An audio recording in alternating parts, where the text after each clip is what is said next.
गणतंत्र दिवस के खास मौके पर देहरादून के परेड ग्राउंड में दिखेगी उत्तराखंड के 25 सालों की झलकियां। भाजपा के नए पोस्टरों से गायब दिखे दुष्यंत गौतम। कांग्रेस ने कही संगठन से दूरियां बनने की बात। गायत्री परिवार का शताब्दी समारोह हुआ संपन्न। केंद्रीय मंत्री शिवराज सिंह और राज्यपाल रहे मौजूद। आड़त बाजार शिफ्टिंग ने पकड़ी रफ्तार। शिफ्टिंग पर एमडीडीए उपाध्यक्ष का बड़ा बयान। नमस्कार, आप देख रहे हैं खबर गंगा और मैं हूं आपके साथ अंजलि रावत। अब खबरें विस्तार से। देहरादून के परेड ग्राउंड में इस बार गणतंत्र दिवस पर उत्तराखंड के विकास यात्रा के शानदार दर्शन होंगे। सूचना विभाग ने राज्य स्थापना के 25 वर्ष पूरे होने पर रजत जयंती थीम पर विशेष झांकी तैयार की है। पिछले 15 दिनों से जारी इस तैयारी में उत्तराखंड के 25 सालों के सफर और प्रदेश के शीतकालीन पर्यटन की झलक दिखाई देगी। दिवस की परेड में जो परेड ग्राउंड देहरादून में आयोजित होने वाली है, उसमें सूचना विभाग की भी झांकी रहेगी। और सूचना विभाग की जो झांकी इस वर्ष है वो है राज्य गठन का जो रजत जयंती है, उस अवसर पे हम लोगों ने झांकी का निर्माण किया है। जो पिछले 25 सालों में जो विकास की यात्रा रही है, विषय वो है। और साथ ही विंटर टूरिज्म को भी हमने झांकी में दिखाया है। तो झांकी को आप 26 जनवरी को परेड ग्राउंड में देखेंगे। निश्चित रूप में सूचना विभाग की जो झांकी पिछले 15 दिन से तैयार हो रही है और 25 तारीख तक दिन तक झांकी तैयार हो जाएगी।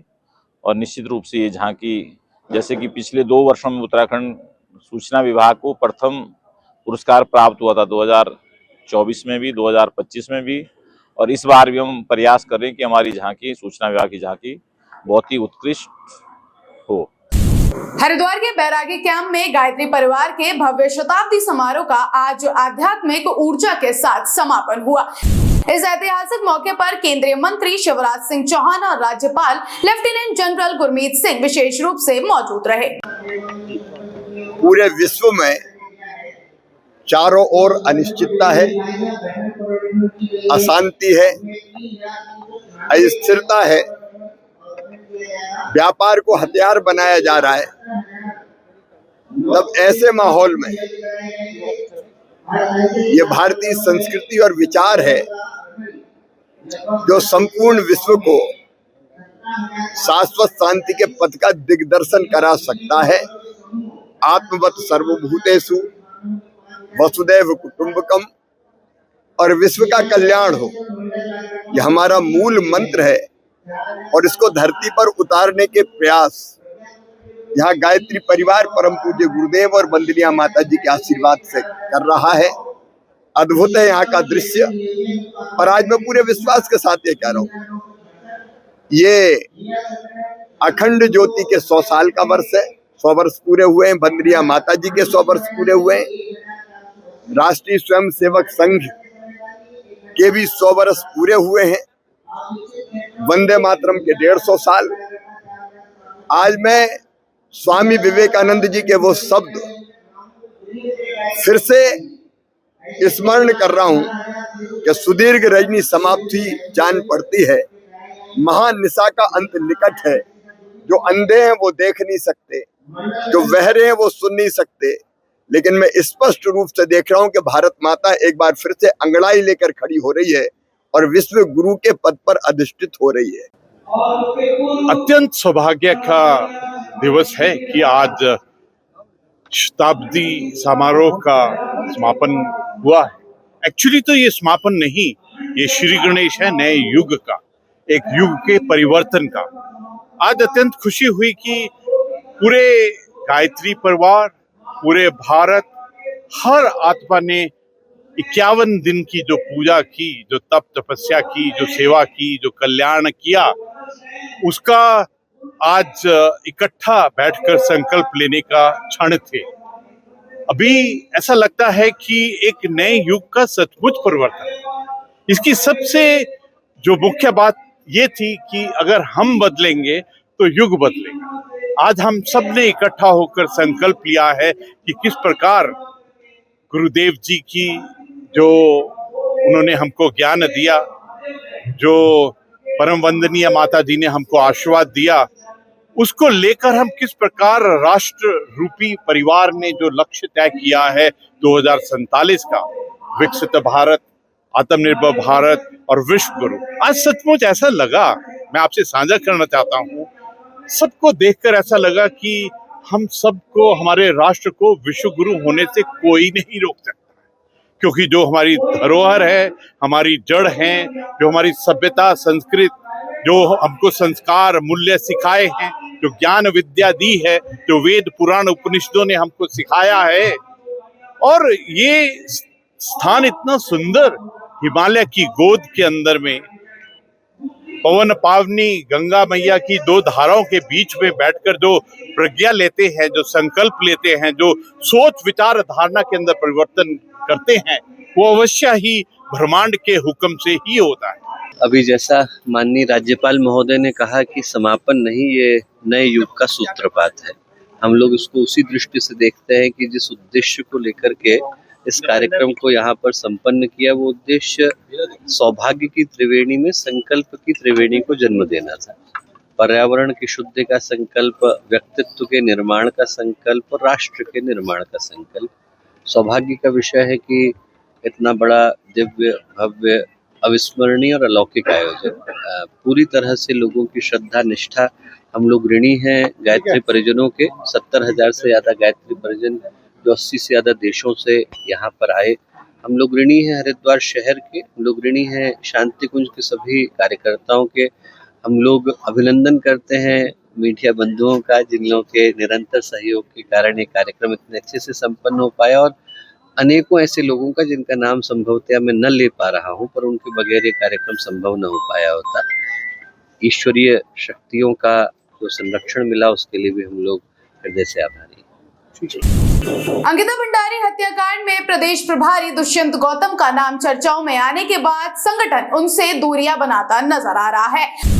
आलम यह है कि भाजपा के नए पोस्टरों से दुष्यंत गौतम की तस्वीर गायब है, जबकि पहले हर पोस्टर में वो दिखाई देते थे। जहां भाजपा इसे राष्ट्रीय टीम के पुनर्गठन की प्रतिक्रिया बता रही है, तो वहीं कांग्रेस ने इसे चोरी पकड़े जाने जैसा करार दिया है। कांग्रेस का दावा है कि भाजपा ने मान लिया है कि अंकिता केस में वीआईपी दुष्यंत गौतम ही थे, इसलिए अब उन्हें हटाने की तैयारी चल रही है। हमारे पूरी पार्टी का एक पूरा जितना भी सब लोग हैं, सब लोग बदले हैं। राष्ट्रीय अध्यक्ष नए आए हैं, नई हमारी स्टेट की भी जो कमेटीज हैं, हम सब भी आपने देखा है कि नई टीम के हिस्सा है। हमारे प्रदेश अध्यक्ष जी दोबारा बने हैं, राष्ट्रीय अध्यक्ष जी नए हैं, तो पूरी जिस तरह की राष्ट्रीय टीम होगी उस प्रकार से पूरे प्रदेशों में सब लोग जाने वाले हैं। लेकिन जिस विषय की आप बात कर रहे हैं, उसमें उनको हाई कोर्ट से रिलीफ मिला है। वो कहीं से कहीं तक उन्होंने अपनी सारी जानकारी दे दी, मैं किस दिन कहाँ थे, क्या थे। अगर कोई किसी के दो व्यक्ति बात कर रहे हैं, वो किसी के भी बारे में, अगर हम दो लोग बात कर रहे हैं, आपके बारे में कर दें, मेरे बारे में आप कर लें, तो क्या वो सिद्ध हो जाती है बात? तो बात ये है कि उनको रिलीफ मिला है। ये मामला जांच का है, कोर्ट का है, लेकिन इस विषय को पॉलिटिकल बनाना ये अच्छी बात नहीं है। मुझे लगता है इससे थोड़ा बचना चाहिए हम सभी को। नहीं, सवाल ये है, आप बहुत सारे और प्रदेशों की भी आप अगर बैनर्स या पोस्टर्स आप लेके आप देखेंगे, तो आप देखेंगे कि जो हमारे पार्टी का जो नियम है, जो प्रोटोकॉल है, उसमें एक तरफ आपके मुख्यमंत्री और हमारे जो प्रदेश के अध्यक्ष हैं वो होते हैं, और राष्ट्रीय नेतृत्व से हमारे प्रधानमंत्री और राष्ट्रीय अध्यक्ष जी की फोटो होती है। तो ये एक प्रोटोकॉल सारे प्रदेशों में फॉलो किया जाता है। कहीं कहीं ऐसा है कि प्रभारी जी की आप फोटो लगाते हैं, कभी आप नहीं भी लगाते हैं। तो अभी ये लगी है, तो मुझे लगता नहीं इसमें कोई प्रोटोकॉल तोड़ने वाली बात है। ऐसा सभी प्रदेशों में ऐसा ही होता है।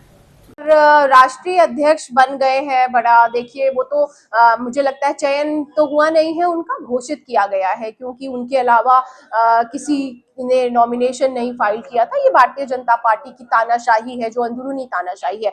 अब रही बात की जो पोस्टर्स जारी होते हैं, चाहे प्रदेश कमेटी से हो चाहे दिल्ली से हो, उसमें बिल्कुल प्रभारी दुष्यंत गौतम का चेहरा ना होना ये दर्शा रहा है कि कहीं ना कहीं भारतीय जनता पार्टी का जो संगठन है, ये भी इस बात को स्वीकार कर चुका है कि दुष्यंत गौतम कहीं ना कहीं पूरी तरीके से अंकिता भंडारी हत्याकांड में इन्वॉल्व है, और वीआईपी जो एक ग्रुप ऑफ वीआईपी है, उसमें एक व्यक्ति जरूर दुष्यंत गौतम है, और इस बात को भाजपा भी मान चुकी है। यही वजह है कि उनके चेहरे को हर जगह से गायब किया जा रहा है। देहरादून के सबसे व्यस्त आड़त बाजार की शिफ्टिंग अब हकीकत बनने जा रही है। शहर के बड़े बॉटलनेक को खत्म करने के लिए एमडीडीए ने अपनी सक्रियता बढ़ा दी है। उपाध्यक्ष बंसीधर तिवारी ने साफ किया है कि प्रभावित व्यापारियों को पूरी पारदर्शिता के साथ मुआवजा और नए भूखंड दिए जा रहे हैं। खास बात यह है कि कई व्यापारियों ने खुद ही अपनी दुकानें हटानी शुरू कर दी है। देखिए, आड़त बाजार जहां शिफ्ट किया जाना है व्यापारियों को भी हमारा बन गया है और इसमें हमारा मुआवजा वितरण की कार्रवाई चल रही है। बीच में चूँकि जो अधिवक्तागण है उनकी हड़ताल चल रही थी तो हमारा काम रुक गया था। अब दोबारा से मुआवजा वितरण की और रजिस्ट्री की कार्रवाई हम लोग कर रहे हैं और कुछ लोगों ने वहाँ पर स्वेच्छा से अपनी दुकानों का तोड़ना भी शुरू कर दिया है और जो वहाँ पर ज़मीन हम ले रहे हैं वो सीधे हम पीडब्ल्यूडी के नाम से रजिस्ट्री करा रहे हैं ताकि भविष्य में पीडब्ल्यूडी उस रोड का चौड़ीकरण करे। देहरादून के अंश एब्रोस ने पावर लिफ्टिंग की दुनिया में देवभूमि का नाम बढ़ाया है। इंडियन पावर लिफ्टिंग फेडरेशन द्वारा 17 से 21 जनवरी तक आयोजित नेशनल चैंपियनशिप में अंश ने शानदार प्रदर्शन करते हुए गोल्ड मेडल अपने नाम किया। देश भर के दिग्गजों को पछाड़ते हुए अंश ने अपनी कैटेगरी में पहला स्थान हासिल किया है। Competition Indian power lifting IPF federation कराती है इंडिया में और ये ऑल ओवर इंडिया के पार्टिसिपेंट्स करते हैं, ऑल ओवर द स्टेट से। बाकी जिसमें मेरी कैटेगरी में 20 से 25 लोग थे, जिसमें से मैं एक गोल्ड मेरी फर्स्ट प्राइज़ में लेके आया हूँ और इसमें से बहुत कॉन्फिडेंस भी चाहिए, स्ट्रेंथ भी चाहिए। बाकी बैक सपोर्टर्स होने बहुत इम्पोर्टेंट है, जिसमें मेरे फादर, मेरे मामा ने मेरे को बहुत सपोर्ट किया, बाकी लड़कों ने भी बहुत सपोर्ट किया। रामनगर में 3 दिनों की लंबी छुट्टी और पहाड़ों में हुई बर्फबारी ने पर्यटकों की भारी भीड़ जुटा दी है, लेकिन इसके साथ ही शहर भीषण जाम की चपेट में आ गया है। सुबह से ही घंटों लंबे जाम के कारण स्थानीय लोग और सैलानी बेहाल नजर आए। प्रशासन का ट्रैफिक डाइवर्जन प्लान एक बार फिर जमीन पर फेल साबित होता दिखा। रामनगर में आज शनिवार से सोमवार 3 दिन का वीकेंड हो गया है और जाम की स्थिति बहुत बुरी हो गई है। घंटों तक शिवलालपुर चुंगी से रामनगर आने में लोगों को लग रहा है।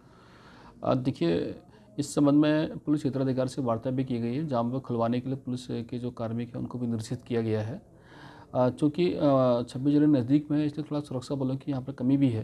काफ़ी पुलिस कार्मिक संज्ञान में आया है कि नैनीताल में गए हैं, अपने पेट के चक्कर में गए हुए हैं और इसके अलावा टूरिस्ट का जो इनफ्लो बढ़ा है क्योंकि इधर 24, 25, 26 3 दिन भी छुट्टियाँ भी हैं और साथ ही साथ पर्वतीय क्षेत्रों में बर्फबारी होने से भी टूरिस्ट का इनफ्लो बढ़ गया है। तो इसमें पुलिस विभाग से करवा करके इसको जाम को खुलवाना सुनिश्चित कराएंगे। रामनगर के आमंडा क्षेत्र में देर रात एक घर और गौशाला में भीषण आग लगने से हड़कंप मच गया। सूचना मिलते ही रामनगर फायर यूनिट ने मौके पर पहुंचकर मोर्चा संभाला और कड़ी मशक्कत के बाद आग पर काबू पाया। हालांकि इस हादसे में घर का सारा सामान जलकर राख हो गया और गौशाला में बंधी एक गाय भी बुरी तरह झुलस गई। उत्तराखंड की ऐसे ही तमाम छोटी बड़ी खबरों के लिए बने रहे हमारे साथ और देखते रहिए खबर गंगा। नमस्कार।